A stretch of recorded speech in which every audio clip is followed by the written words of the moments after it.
At my husband's funeral, I heard my daughter-in-law whisper to my son, "Can you hurry up with the inheritance? I'm already picking out the kitchen I want after we sell this place." My son didn't tell her to stop. He just nodded. I stood only a few feet away, holding the white roses I had planned to place beside my husband's casket. Neither of them knew I had heard every single word. I didn't cry. I didn't confront them. I simply lowered my eyes and silently made a decision that would change all of our lives. "I'm glad you're here. Stay with me until the end, and let me know what city you're watching from. I'd love to see how far my story has traveled. My name is Margaret Collins. I'm 71 years old. Just 3 days ago, I buried the man I'd loved for 47 years. His name was Richard. To everyone else, the church was filled with flowers, soft music, and comforting prayers. To me, it felt painfully empty. The polished oak casket rested beneath stained glass windows that painted gentle colors across the floor. Family members embraced one another. Neighbors whispered condolences. Friends spoke about Richard's kindness, his quiet humor, and the way he never let anyone leave our home hungry. I wanted to remember him that way. Instead, the last thing echoing in my mind wasn't the pastor's prayer. It was my daughter-in-law's voice, already spending a fortune that didn't belong to her. As I looked around the sanctuary, something inside me quietly changed. For the first time in decades, I stopped seeing my family as the people I trusted, and I started seeing them for who they truly were. After the funeral, everyone slowly drifted toward my house. It had always been our tradition. Richard believed that no family should leave a funeral hungry. Every service ended around our dining table, with homemade food, quiet conversations, and memories that helped soften the weight of grief. This time, the house felt unfamiliar. His favorite brown coat still hung beside the front door. His reading glasses rested on the coffee table exactly where he'd left them the morning before his heart gave out. I couldn't bring myself to move either of them. Every object seemed to whisper that he would walk back through the door at any moment. But he never would. The living room filled with distant relatives carrying casseroles and pies. People hugged me, squeezed my hands, and repeated the same gentle words. Richard was a wonderful man. He lived a full life. "You're strong, Margaret." I thanked each of them with a tired smile. Strength wasn't something I felt. It was simply the only thing I had left. Across the room, my son Daniel barely looked at me. Instead, he stood beside his wife, Lauren, checking his phone every few minutes while she quietly pointed toward different parts of the house. The staircase, the fireplace, the large bay window Richard had built with his own hands. She wasn't admiring them. She was measuring them with her eyes, as though our home had already become a piece of property instead of the place where a lifetime of love had been built. When our eyes met, Lauren smiled politely, but it wasn't a smile of compassion. It was the smile of someone waiting for time to finish what greed had already begun. And for the first time, I realized my loneliness had started long before Richard's funeral. That evening, after the last guest had gone home, the silence settled over the house like a heavy blanket. For the first time in 47 years, there was no one asking if I wanted a cup of tea. No one reminding me to lock the back door. No familiar footsteps coming down the hallway. Just silence. I began collecting the empty coffee cups left behind after the reception. The dining table was still covered with half-eaten casseroles, paper napkins, and bouquets of lilies whose sweet fragrance had already become overwhelming. As I carried a tray toward the kitchen, I stopped. Daniel and Lauren were standing in Richard's study. The door wasn't completely closed. "The realtor said houses in this neighborhood are selling fast," Lauren whispered. "We shouldn't wait too long." Daniel sighed. "I know. But let's give Mom a little time." "A little time?" Lauren replied, her voice sharpening. "Every extra month costs us money. Besides, she's 71. A condo or a retirement community would be much easier for her." My hands froze around the tray. Retirement community? No one had ever asked what I wanted. No one had even mentioned moving. They had already made plans for my future. Without inviting me into the conversation, Daniel rubbed the back of his neck. "I just don't want people thinking we're pushing her." Lauren crossed her arms. "Then don't make it look that way. We'll tell everyone we're worried about her living alone. They'll call us caring children." For several long seconds, neither of them spoke. Then Lauren quietly laughed. And once the house is sold, everything else gets a whole lot easier. I stepped backward before they could hear me. The tray trembled in my hands. Not because it was heavy, but because for the first time, I understood that Richard's funeral wasn't the end of my heartbreak. It was only the beginning. I didn't sleep that night. Every time I closed my eyes, I heard Lauren's voice. Once the house is sold, everything else gets easier. Those words echoed louder than the rain tapping against my bedroom window. I lay on Richard's side of the bed, running my fingers across the quilt we had picked out together nearly 20 years ago. The room still smelled faintly of his cedar aftershave. His slippers were exactly where he'd left them. His Bible rested on the nightstand with a faded bookmark tucked inside Psalm 23. For a moment, I could almost hear him saying what he had always said whenever life became difficult. Don't let fear make your decisions, Maggie. The truth always has a way of finding daylight. Richard had never trusted paperwork to chance. During our 47 years together, he kept every mortgage payment, every insurance policy, every tax return neatly organized in the old oak filing cabinet inside his study.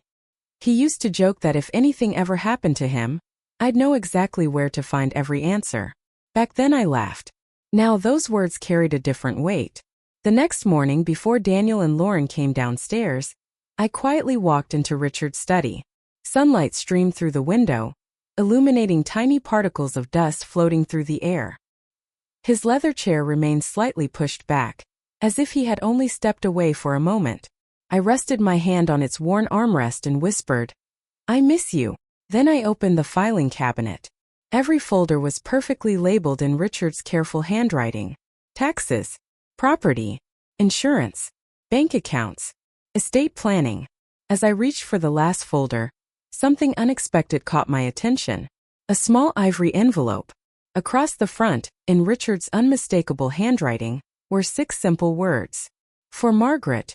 If they disappoint you. My heart stopped. I slowly picked up the envelope. Whatever Richard had left inside, he had never wanted anyone else to find. My hands trembled as I held the envelope. For several long moments, I simply stared at Richard's handwriting. He had written my name thousands of times over the years, on birthday cards, grocery lists, little notes tucked into my purse. This felt different. Almost as if he had known that one day I would need to hear his voice again. I carefully opened the envelope.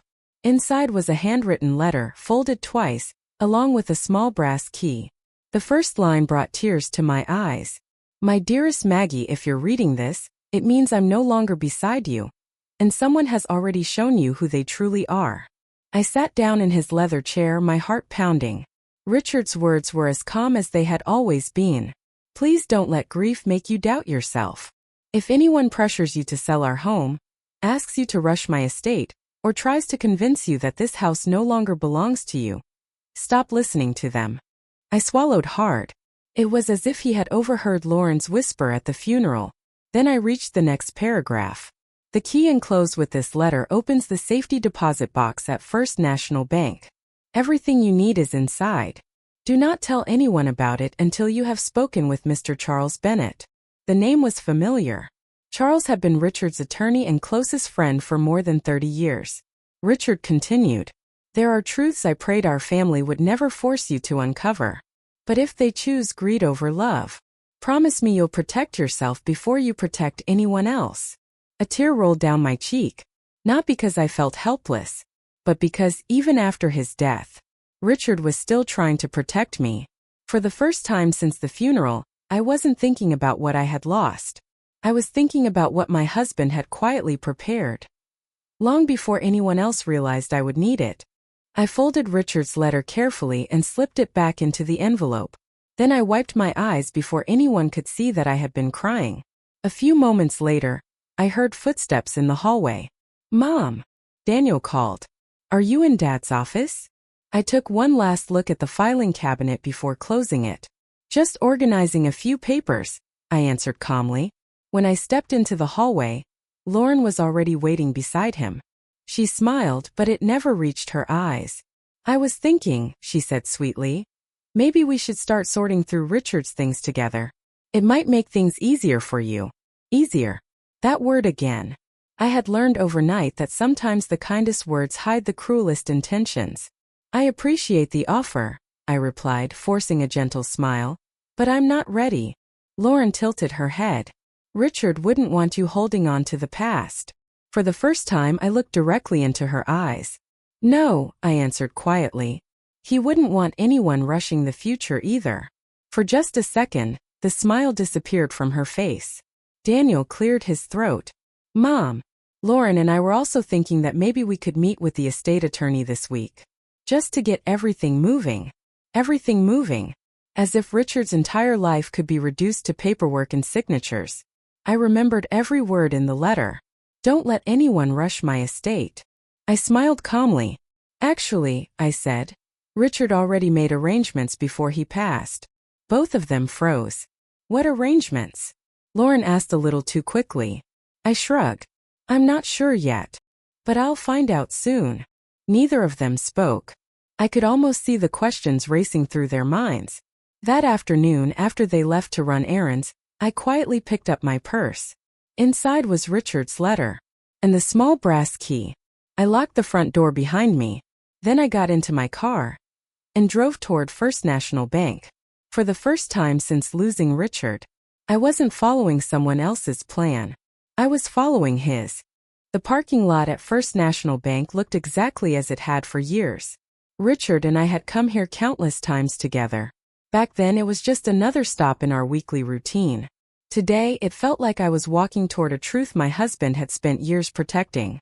I tightened my grip on my purse and stepped through the revolving door. The familiar scent of polished marble and fresh coffee greeted me. A young teller smiled politely. Good morning, ma'am. How may I help you? I reached into my purse and placed the small brass key on the counter. I need to access a safety deposit box. She glanced at the number engraved on the key, then looked up at me. One moment, please. A few minutes later, an older gentleman wearing a navy blue suit walked toward me. His silver hair was thinner than I remembered, but his warm smile hadn't changed. Margaret. It has been far too long. Charles. I whispered. Richard's attorney extended both hands and gently held mine. I'm deeply sorry about Richard. He spoke of you every time we met. There was genuine sadness in his voice. Not the polite sympathy I'd heard all week. The kind only an old friend could carry. He led me into a quiet private room. Before sitting down, he looked directly at me. Richard told me this day might come. He hoped it never would. A chill ran through me. You knew. I asked softly. Charles nodded. He asked me to wait. He said if you came here with that key, it would mean someone had broken your trust. He unlocked the safety deposit box and carefully placed it on the table between us. I think, he said quietly, Richard is ready to speak to you one last time. As I slowly lifted the lid, I realized this wasn't simply a box of documents. It was the beginning of the truth. My hands hesitated for just a moment before I reached inside the safety deposit box.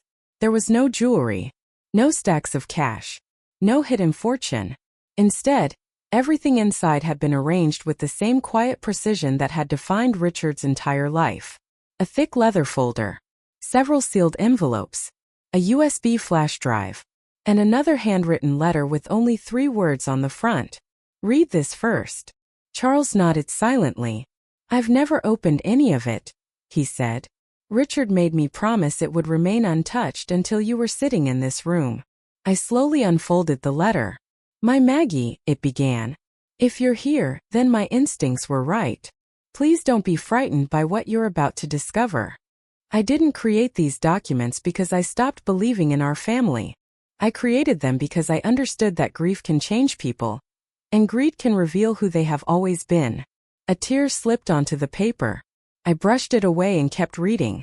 For the past 5 years, I quietly documented every major financial decision we made. Every bank transfer. Every deed. Every signature.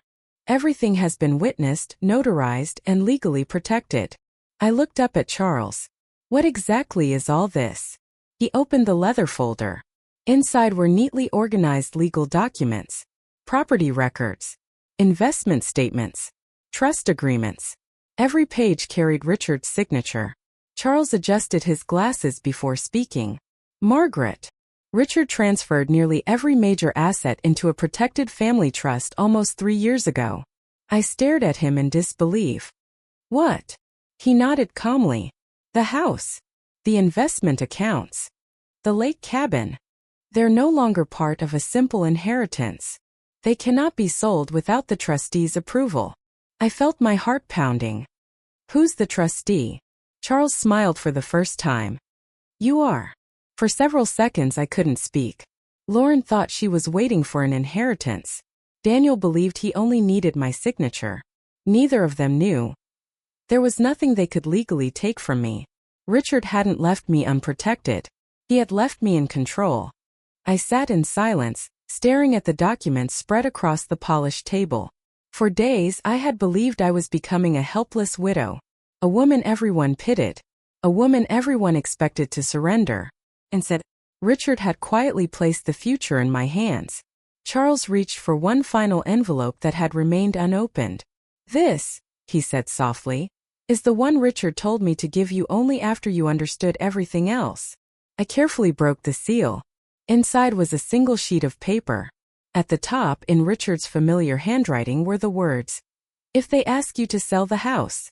I took a slow breath and continued reading. Say no. Don't argue. Don't explain. Just watch who becomes angry. A chill ran through my body. Richard wasn't asking me to fight. He was asking me to observe. The next paragraph stopped me cold. Love is patient. Greed is impatient. The person who truly loves you will respect your answer, even if it's not the answer they wanted. The person who wants your property will reveal themselves the moment you refuse. I slowly lowered the letter. Every strange moment over the past few days suddenly made sense. Lauren's constant talk about selling the house. Daniel's sudden urgency to meet the estate attorney. The whispered conversations. The rehearsed sympathy. None of it had been about helping me heal. It had all been about timing. Charles folded his hands. Richard also left instructions for me. I looked at him. If anyone pressures you before 30 days have passed, I am legally required to postpone every discussion about the estate. I blinked in surprise. So they can't force anything. He smiled. No. And if anyone attempts to intimidate you, I'll handle it. For the first time since Richard's funeral, I felt something I hadn't experienced in days. It wasn't relief. It wasn't happiness. It was confidence. As I slipped Richard's letter back into its envelope, I made a silent promise. When I returned home, I wouldn't accuse anyone. I wouldn't argue. I would simply say one word. No. And I would finally discover who my family really was. When I pulled into the driveway, Daniel's truck was already there. So was Lauren's SUV. The curtains in the living room shifted for just a moment. They had been watching for me. I took a slow breath, slipped Richard's letters back into my purse, and walked to the front door. The moment I stepped inside, Lauren greeted me with the brightest smile I'd seen since Richard died. Margaret, she said warmly. We were getting worried. You've been gone for hours. I smiled politely. I had something important to take care of. She waited, expecting me to explain. I didn't. An uncomfortable silence settled over the room. Daniel finally broke it. Mom. We were thinking. He glanced toward Lauren before continuing. We found a really nice retirement community about 20 minutes from here. They have gardens, medical staff, activities, everything you could need. Lauren quickly added. And if we put the house on the market this month, prices are still high. You could have a wonderful fresh start. Fresh start. They kept wrapping their plans in beautiful words. But I could finally hear what they really meant. Give us the house. I sat down calmly in Richard's favorite armchair. The same chair where he used to read every Sunday afternoon. I folded my hands and looked at both of them. I've made a decision. Their faces immediately brightened. Lauren leaned forward. Oh, that's wonderful. I nodded once. I'm not selling the house. The room became perfectly still. Lauren blinked. I'm sorry, what? I said. I'm not selling. Daniel forced a nervous laugh. Mom, maybe you just need a little more time. I've had enough time. I answered quietly. This home isn't for sale. Lauren's smile disappeared completely. But that's not practical. I remembered Richard's words. Don't argue. Just watch who becomes angry. So I remained calm. This conversation is over. For a long moment no one spoke. Then Lauren stood up so abruptly that her chair scraped across the hardwood floor. The mask had finally begun to crack. Lauren's face turned red with frustration. So that's it, she snapped. You're just going to let this house sit here while everyone else waits? Daniel reached for her arm trying to calm her down, but it was too late. She had forgotten to pretend. I knew this wasn't about helping me, I said quietly. It was about what you thought you were going to inherit. Silence filled the room. Daniel lowered his eyes. He couldn't deny it. Then I stood, looked at both of them, and spoke with a calmness I didn't know I still possessed. Richard planned for this long before he died. The house is protected. The estate is protected. And from this moment on, every decision belongs to me. Lauren's confidence disappeared in an instant. For the first time, she realized she had never been waiting for an inheritance. She had been waiting for something she could never legally have. Without another word, I walked upstairs, closed my bedroom door, and smiled through my tears. Richard had been right. The truth didn't need to shout. It only needed time. 3 months have passed since Richard's funeral. The house is quieter now, but it no longer feels lonely. Feels peaceful. Daniel called several times during those first weeks. First he tried to explain. Then he apologized. Not for asking about the inheritance, but for forgetting that he was my son before he was anyone's husband. Healing doesn't happen overnight. Trust, once broken, returns one honest choice at a time. Lauren never apologized. She simply stayed away. And strangely, that became the greatest gift she ever gave me. Last week, I sat on the front porch with a cup of coffee, watching the sunrise over the maple trees Richard planted when we were newly married. I smiled, not because I had one, but because I had finally stopped living in fear of losing everything. Richard didn't leave me a fortune. He left me something far more valuable. The courage to protect my dignity, the wisdom to recognize greed behind polite smiles, and the strength to remember that love is never measured by what someone hopes to inherit. If this story touched your heart, remember this. Never let grief rush your decisions. The people who truly love you will wait. The ones who only love what you own never deserved your trust in the first place. Thank you for listening to my story. Take care of yourself, and never be afraid to choose your own peace.